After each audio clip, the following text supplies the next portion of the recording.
Sekarang kayak gini bang, setelah melalui proses-proses yang sudah ada, terus sekarang juga bang sudah di posisi semester akhir gitu ya, setelah selesai. Kira-kira nih, sebagai anak lulusan teknik lingkungan dan juga sebagai senior dari HIMPRI, abang kira-kira punya motivasi apa ntar ke depannya bang untuk tentang lingkungan?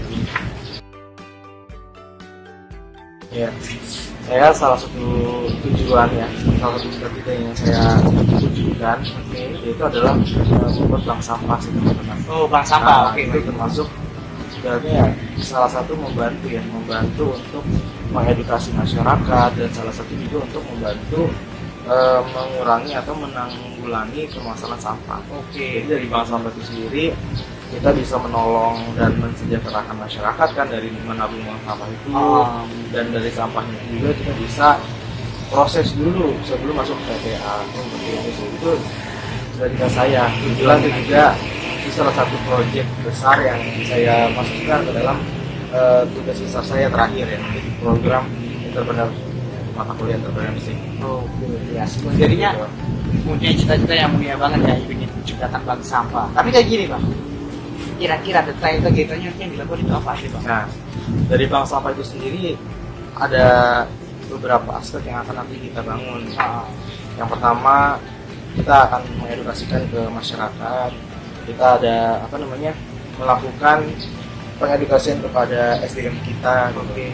Tujuannya apa? Tujuannya agar masyarakat, oh ternyata sampah itu bisa menghasilkan uang. Jadi sampah itu nggak jorok, nggak jijik ya, sebenarnya sampah saja gitu, sampah, tapi itu juga bertanggung jawab gitu atas semua yang kita konsumsi, kita beli seperti itu. Dari sampah organik yang bisa kita jadikan kompos, dan sampah anorganik yang bisa kita bisa daur ulang. Jadi sebenarnya setelah melakukan itu pasti kan ada sasarannya, sasarannya atau punya masyarakat biasa ataupun mahasiswa ataupun kalangan lainnya. Kalau untuk sasaran sih ke masyarakat umum, tapi lebih tepatnya ke ibu rumah tangga. Karena ibu rumah tangga itu yang ibaratnya bertanggung jawab atas kebutuhan pokok keluarganya seperti itu. Jadi mereka yang membeli, mereka yang memasak, sehingga kita lebih tepatkan sasaran edukasi kepada ibu-ibu tersebut, ibu rumah tangga, agar mereka bisa mengolah sampahnya dengan baik gitu. Dan itu satu sasarannya. Adapun yang seperti anaknya atau suaminya dan lain-lainnya, itu kita lebih ke pengedukasian untuk pemilahan. Nah, itu pemilahan ini jangan sampai kita tuh membuang sampah secara satu gitu. Nah, itu sesuatu yang bahaya, mungkin bahaya yang nantinya bila diteruskan dan tidak ditanggulangi maka akan berakibat fatal kepada hidup. Oke, jadi sebenarnya tadi sasarannya adalah keluarga ya, ibu rumah tangga, terus juga dari suami, dari anaknya juga ada sumbangsinya juga di sana. Itu sebenarnya sangat menarik juga gitu. Oke bang, itu kan semacam kegiatan yang belum pernah dilakukan gitu. Tapi kayak gini bang, dalam melakukan kegiatan nanti bakalan ada nggak nih bang kira-kira tantangannya bang? Kira-kira tantangannya bakalan apa ini? Pasti. Kalau tantangan pasti sangat berat ya. Karena kebiasaan orang Indonesia itu ibaratnya agak kurang respect dengan lingkungan. Jadi mereka tuh ibaratnya kita sebagai masyarakat Indonesia masih kurang aware, peduli kepada lingkungan. Seperti contoh halnya adalah membuang sampah gitu. Untuk sekarang ini ibaratnya membuang sampah pada tempatnya itu adalah salah satu pepatah yang ibaratnya sudah tidak didengar lagi gitu, hampir tenggelam sebenarnya. Sampah itu adalah bahaya gitu ibaratnya sekarang. Jadi bukan buanglah sampah lagi pada tempatnya, bukan hal yang perintah lagi, tapi kita harus memberikan pepatah yang ibaratnya sampah itu berbahaya. Jadi lebih mendorong masyarakat sadar ya gitu. Betul, itu yang lebih susah sekali, masyarakat sadar. Makanya ini sih sasaran dan target itu kalau bisa sih kita berkolaborasi dengan bidang pendidikan agar anak sedini mungkin tidak hanya membuang sampah pada tempatnya, tapi harus juga mempelajari pada pemilahan. Baik. Kira-kira nih bang, nanti kalau seandainya memang bank sampah ini sudah jalan, kira-kira akan berdampak apa sih Karena kan mungkin abang sudah rancang juga ketika saya sudah melakukan hal ini berarti ada dampak positif dan negatifnya gitu bang. Nah sekarang coba abang menjelaskan kira-kira dampaknya apa ini bang? Nah, kalau bank sampah sendiri sebenarnya adalah salah satu untuk berupaya atau berkontribusi pada lingkungan gitu dan itu masih banyak hal lain seperti nanti misalnya pengolahan limbah dan lain-lain itu termasuk juga adalah untuk menanggulangi permasalahan lingkungan. Dan bank sampah ini termasuk ya. Nah dari bank sampah ini sendiri tujuannya ya pertama mengurangi sampah seperti itu. Nah, tujuan pertamanya adalah untuk mengurangi sampah gitu ya bang. Karena ibaratnya ya sampah yang kita terima nanti seperti sampah anorganik gitu ya, yang misalnya tidak bisa diurai oleh tanah, oleh lingkungan, itu dimanfaatkan kembali oleh perusahaan. Jadi perusahaan itu nggak perlu lagi nyari-nyari ke TPA gitu untuk dikumpulkan. Jadi dari bank sampah itu nanti sudah dikumpulkan dan bisa langsung dibuang dan bisa langsung dibeli oleh perusahaan. Dan saya nanti benar-benar tidak bisa dibuang di TPA. Kalau bisa sih nggak ada yang dibuang di TPA seperti itu. Semuanya kita olah. Betul. Oke, benar. Tapi gini bang ya, permasalahan sampah itu bukan terjadi di sini aja, di Klaten, bukan hanya di Jabodetabek, Jakarta, cuma hampir seluruh Indonesia itu mengalami hal yang sama gitu bang. Kira-kira nih nanti kalau seandainya bank sampah yang abang rancang ini benar-benar berhasil, kira-kira pengembangannya nih bang.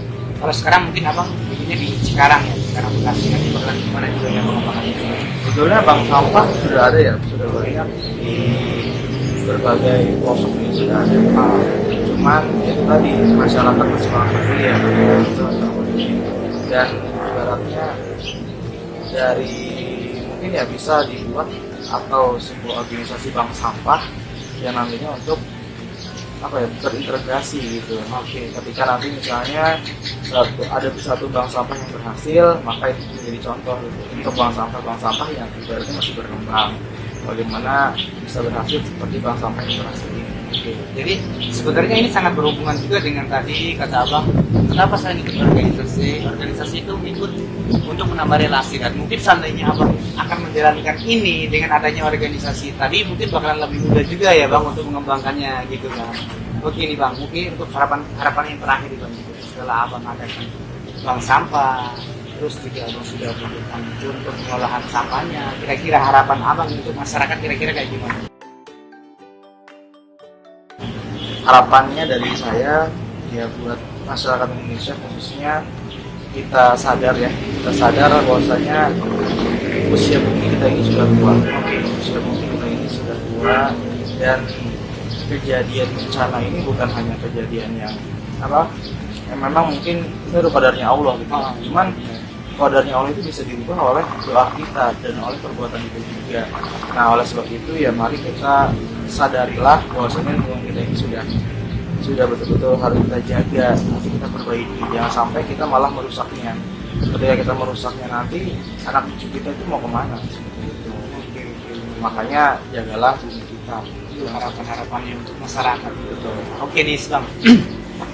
Dari pembicaraan kita tadi sangat menarik juga ya. Abang tuh sudah mempunyai pengalaman, sudah juga memiliki sebuah organisasi, terus akhirnya juga Bang menciptakan sebuah kegiatan yang benar-benar berpengaruh untuk mengurangi sampah.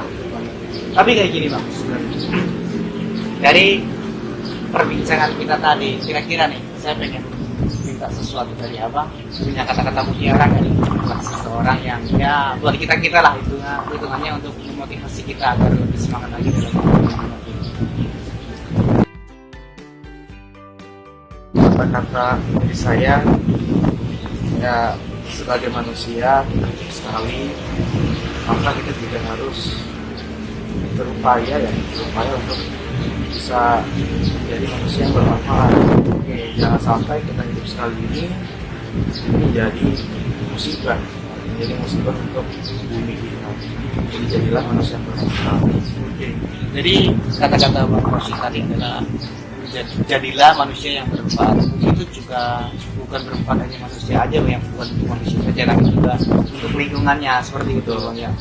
Oke, baik teman-teman, ini tadi perbincangan kita dengan Bang Rosyid. Bang Rosyid juga udah memaparkan semua ya tentang itu apa, kegiatan himpunan itu apa, terus tujuan itu apa. Mungkin dari perbincangan kita ini tadi dapat teman-teman petik hal yang positif dan juga bisa teman-teman jadikan sebagai dorongan teman-teman juga agar tidak merasa lelah ataupun patah semangat dalam menghadapi masalah-masalah yang ada di lingkungan. Oke Bang, semoga yang diharapkan oleh Abang tadi bisa terlaksana juga dan bisa wisuda ya, wisuda di tahun ini. Karena kalau Abang sudah wisuda, kemungkinan saya juga bakalan meliput lagi nih ntar bakalan Abang bikin buang sampah kira-kira bagaimana gitu ya. Oke Bang, terima kasih banget Bang atas waktunya. Baik teman-teman, mungkin hanya sekian dari saya ini, video yang saya buat ini. Semoga video ini bisa menginspirasi kalian. Jadi bagi kalian yang pengen tahu tentang Inkli itu lebih dalam, kalian bisa ikutin Instagramnya juga ada Inkli ya, udah ada di Instagram. Jadi di sana juga kalian bisa mencari informasi tentang Inkli. Oke, sekian aja dari saya. Wassalamualaikum warahmatullahi wabarakatuh.